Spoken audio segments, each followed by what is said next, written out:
नमस्कार, मैं doctor Kamaljeet Kaur Mehta, associate professor, department of home science, government girls college, Nepal city. आज आपके साथ जो हमने कल स्टार्ट किया था वीडियो की जो श्रृंखला थी, जिसमें हम ट्रेडिशनल टेक्सटाइल्स ऑफ इंडिया यानी भारत के परंपरागत वस्त्रों के बारे में हम बात कर रहे थे। कल हमने जो है कश्मीर का कशीदा और कश्मीर के शॉल की बात की थी। आज हम जो है पंजाब की फुलकारी के बारे में बात कर रहे हैं। तो पंजाब की फुलकारी जो है ये एक बहुत ही फेमस, बहुत ही प्रसिद्ध इसका जो है कढ़ाई है।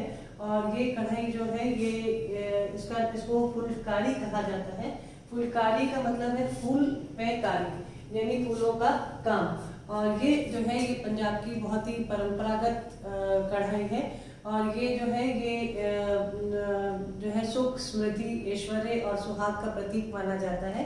और शुभ काम में जो है इसकी ये जो एम्ब्रॉयडरी है, इससे बने हुए जो दुपट्टे हैं और ये प्रयोग में लाए जाते हैं। और सबसे बड़ी बात यह है कि घर की स्त्रियां जो है ये इसे बनाती हैं। और सबसे इम्पोर्टेंट बात यह है कि जैसे ही पंजाब के घर में किसी घर में कन्या का जन्म होता है, तो कन्या का जन्म होने के बाद से ही, जिस घर में कन्या का जन्म होता है तब से ही उसको जो है फुलकारी का कार्य जो है उस घर में शुरू हो जाता है। इस अर्थ से कि जब बच्चा जो है बड़ा होगा तो जो है बिटिया जब बड़ी होगी तो उसकी जो है शादी में जो उसकी नानी और उसकी जो माँ है वो उनको जो है वो एक उपहार स्वरूप जो है उसको देते हैं। और उस समय शादी की जो विभिन्न जो रिचुअल्स होते हैं, जो रीति रिवाज होते हैं, उनमें उनका प्रयोग भी किया जाता है। उसको जो है कन्या को उड़ाया भी जाता है शादी के समय। तो उसी समय से ही घर में जो है और फुलकारी का कार्य जो है वो प्रारंभ हो जाता है। और इसमें खास करके क्या होता है कि जो खादी जो है, शादी जो खद्दर पर रेशम के जो धागे हैं, उन धागों से ज्योमेट्रिकल डिजाइन्स यानी ज्यामिति नमूने जो हैं, ज्योमेट्रिकल डिजाइन्स बनाए जाते हैं। और जो रंग इसमें प्रयुक्त किए जाते हैं वो है लाल, पीला, नारंगी और सफेद।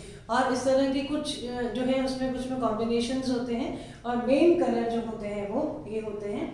और कन्या के जो है, जैसे मैंने आपको बताया कि ये जो फुलकारी जो है ये इसमें इसके भी प्रकार हैं। लेकिन फुलकारी के साथ साथ जो है जो पश्चिमी पंजाब है, ये सब तो पंजाब, पूरे ही पंजाब में बनता है। लेकिन पश्चिमी पंजाब में जो फुलकारी है उसको बाग कहा जाता है। बाग का मतलब बगीचा है ना। यानी कि जो फर्क डिफरेंस ये रहता है कि फुलकारी में तो डिजाइन्स जो हैं वो कहीं कहीं पर क्लस्टर्स बने के डिजाइन बनते हैं। लेकिन बाग में जो है पूरा जो मतलब सारा जो क्लॉथ है या जो फैब्रिक है वो पूरी तरह से एम्ब्रॉयडर्ड किया जाता है, इसलिए उसको बाग कहा जाता है। तो सबसे पहले हम बात करते हैं फुलकारी के प्रकार की। ये मेन जो है चोप, सुबर, तिलपत्रा, शीशेदार, कच्छ की फुलकारी और निलक, ये फुलकारी के प्रकार हैं। फुलकारी में सबसे पहले जो चोप जो है उसमें क्या होता है कि चोप जो फुलकारी है उसमें जो ये लाल रंग के खद्दर पर बनी होती है। और ये जो है ये नानी जो है वो अपनी धोती के लिए तैयार करती है उसकी शादी के लिए। और जब से घर में बच्ची पैदा होती है तब से ही कार्य शुरू हो जाता है। और इसमें बहुत ही सुंदर चटक रंगों से जो है उसकी विवाह में उसको उपहार स्वरूप देने के लिए, और विवाह की जो जिसे पहनकर जो ड्रेस जो पहनी जाती है उसमें उसको इसमें ये चुन्नी या दुपट्टा जो है ये उसको जो चोप होता है वो उसको उड़ाया जाता है रेड कलर का। और इसमें भी एक खासियत एक है कि इसमें एक ब्लैक कलर के कहीं कहीं पर बीच में ब्लैक कलर का जो है वो साइड में छोड़ दिया जाता है, जिससे कि एक जो पुरानी जो बात है कि जिसमें ऐसा कि अगर बहुत सुंदर चीज बनती है तो किसी की नजर लग जाए तो वो नजर ना लगे, तो उसके लिए जो है साइड में ब्लैक कलर के जो फ्लावर्स हैं वो बनाए, एक दो फ्लावर्स बना के उनको या कहीं पर उस काम को इनकम्प्लीट भी थोड़ा सा छोड़ दिया जाता है। और फिर ये जो सुभर जो है ये भी रेड कलर की खादी पे बना हुआ होता है। ये माँ के द्वारा अपनी बेटी को, यानी माँ जो है वो अपनी बेटी को उसके विवाह पर जो है ये उपहार स्वरूप देती है। और इसमें भी जो है सुंदर डिजाइन्स बनाकर, कहीं ज्योमेट्रिकल डिजाइन्स बनाए जाते हैं और उनको बनाकर और ये जो है दिया जाता है। और तिल पत्रा जो है ये एक सिंपल सी, एक सादी जो है क्वालिटी की, यानी कि बहुत उच्च श्रेणी की नहीं, थोड़ा सा मीडियम श्रेणी का जो खद्दर होता है और उस पर ये इसकी एम्ब्रॉयडरी की जाती है, तिल पत्रा। और ये जो है ये गृह स्वामी जो है, यानी जहाँ पर मेड्स काम करती हैं या सर्वेंट्स काम करते हैं, तो जिन घरों में, तो उनके जो गृह स्वामी जो होते हैं वो दासियों को उनकी शादी में जो है उनकी तरफ से ये भेंट होता है। और शीशेदार जो है इसमें जो फुलकारी है इसमें वही एम्ब्रॉयडरी का पैटर्न रहता है, लेकिन कहीं कहीं बीच में शीशा लगाकर या अभ्रक जिसको हम कहते हैं वो उसके टुकड़े लगाकर और उसके चारों तरफ एम्ब्रॉयडरी करके उसको इसको और सुंदर बनाया जाता है, इसलिए इसको शीशेदार फुलकारी कहते हैं। और उसके बाद में नेक्स्ट जो है वो कच्छ की फुलकारी। तो कच्छ की जो फुलकारी है इसमें जो है ये कच्छ प्रदेश का इसमें असर रहता है, इसलिए इसको कच्छ की फुलकारी कहते हैं। इसमें जो है चारों तरफ बॉर्डर रहता है और बीच में जो है वो फूल पत्तियां और इस तरह के डिजाइन्स बनाए जाते हैं। और निलक जो है ये एक खास तरह की फुलकारी होती है। इसमें इस फुलकारी में नीले रंग का या डार्क कलर का बैकग्राउंड होता है और फिर उसमें जो है व्हाइट कलर के फ्लावर्स, वो बिल्कुल ऐसी इस तरह का लुक देता है कि जैसे आसमान पर जैसे तारे होते हैं, तो नीले रंग का जो है वो बैकग्राउंड और व्हाइट कलर से जो है उस पर एम्ब्रॉयडरी की जाती है इस फुलकारी में, इसको निलक कहा जाता है। और अब हम आते हैं बाग के प्रकार जो है उसमें। तो बाग जो है, जैसे मैंने आपको पहले बताया कि बाग में पूरे ही कपड़े पर जितना भी जो शॉल या चुन्नी या दुपट्टा जिस फॉर्म में बनाया जाता है उसमें पूरे पर ही फुल एम्ब्रॉयडरी की जाती है। तो ये जो है इसमें कई तरह के जो है ये प्रकार हैं, जैसे घूंघट बाग है। और घूंघट बाग जो है ये एक तिकोना रेड कलर का जो है दुपट्टा टाइप का बनाया जाता है, और जो कि जो है बहू जो है घर में वो या जो बेटी जब शादी होती है तब उसको ओढ़ाया जाता है। और जैसे हम जानते हैं कि हमारे पुराने जो प्रचलन जो प्रथा थी, जो आज भी प्रचलित है, कि बड़े लोगों का सम्मान करने के लिए हम उनसे सिर ढक कर रखते हैं, तो वही चीज इसमें जो है वो रिफ्लेक्ट होती है।